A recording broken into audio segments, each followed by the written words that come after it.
Leo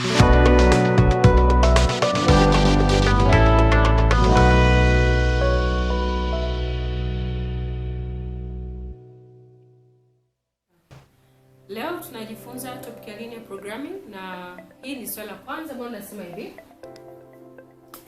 Two tailors A and B spent 15,000 shillings and 20,000 shillings per day to make a shirt and a gown respectively. A can stitch 6 shirts and 4 gowns per day, while B can stitch 10 shirts and 4 gowns per day. How many days shall each work if it is desired to stitch at least 60 shirts and 32 gowns at a minimum cost?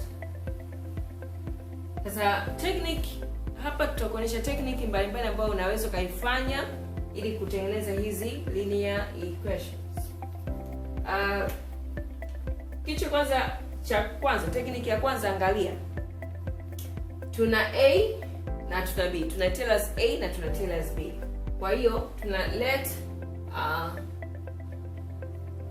tailor A BX, alafu pia na tailor B BY.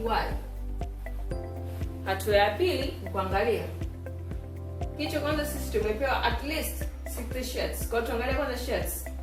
A anasema anaweza katengeneza 6 shirts, alafu B anaweza katengeneza 10 shirts. Kwa hiyo tuna 6 shirts ambayo inakuwa 6x plus B anatengeneza 10 shirts 10y, at least 60 shirts. Tutaandika hapa 60, lakini kuna neno at least. At least ina maana angalau kuanzia 60. Ina maana unaweza ukaenda hata juu, sawa? Angalau kuanzia 60 ina maana inaweza kuwa 61, 70, 100, lakini the minimum is 60. Kwa hiyo ina maana saini nzuri ambayo ya kutumia inayomaanisha angalau ni kubwa kuliko, it's greater or equal to 60. Kwa maana kwamba unaweza kutengeneza mashati yakawa equal to 60, au unaweza kutengeneza mashati yakazidi mashati 60. Well, that's the first equation. Second equation, tuangalie kwenye gowns. A can stitch 6 shirts and 4 gowns. Well, A anatengeneza 4 gowns, so 4x plus, twende kwenye B. B can stitch 10 shirts and 4 gowns plus 4y. At least, again, there's at least 60 shirts and 32 gowns. Or tutachukua 32 gowns. Or at least, which will be greater or equal to 32. So this is another equation ambayo ni ya gowns.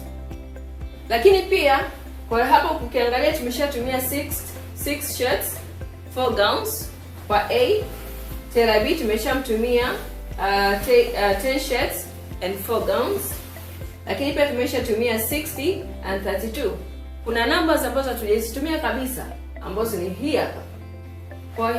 Kwa sababu hili swali mshawasiku anasema at minimum cost, ina maana hili moja kwa moja tunatengeneza function ambayo inajumlisha hii hapa 15,000 for tailor A na huyu 20,000 for tailor B, kwa sababu kuna neno inasema respectively. Kwa maana function yetu x, y equals to 15,000 x plus 20,000 y. So hii ni function nyingine ambayo tutaitumia kwenye kutafuta ili swali ambalo tunaulizwa how many days shall each work. Lakini kitu kingine ambazo zile, of course sio kila swali ni lazima, lakini kulingana na hii ina maana it's a must. A tailor lazima atengeneze at least 1 shirt, lakini pia na for tailor A lazima atengeneze shirts na tailor B lazima atengeneze gowns. Kwa wote lazima atengeneze shirts and gowns. Kwa maana kuna zile function ambazo ni it's a must most of the cases, ambayo itakuwa ni x should be greater or equal to 0 and y should be greater or equal to 0. Kwa hizi unazoziona sasa ndio zitakuwa ndio linear equations ambazo hatua inayofuata sasa ni kutengeneza graph zake. Kwa hiyo technique ambayo kwa rahisi kabisa ni hivi. Kitu cha kwanza, angalia ni vitu gani ambavyo umeulizwa. Kuna kitu tumeulizwa minimum cost. Na ukiangalia hapa tuna cost. Kwa automatically hii utatumia kama function. Lakini pia technique nyingine ni kuangalia. Kuna shirt, kuna shirt hapa 6 shirt kwenye A, lakini pia tuna 10 shirt kwenye B. Kwa hii na maana unachukua zile shirt tu unazi-add pamoja. Na technique nyingine ambayo tumetumia kwenye upande wa gowns, tukaangalia 4 gowns kwa A, lakini pia na 4 gowns kwa B. Ndio maana tukapata hii hapa equation ya pili. Kwa tume-add gowns pamoja. Huwezi ukachukua shati pamoja na gauni ukazi-add pamoja, hapana. Chukua shirt na shirt, gown na gown. Na hizi it's a must. Of course ni sio katika kila swali la linear programming, lakini in most cases hizi lazima uziandike. Kwa hiyo depends pia na scenario ambayo umepewa la swali lako.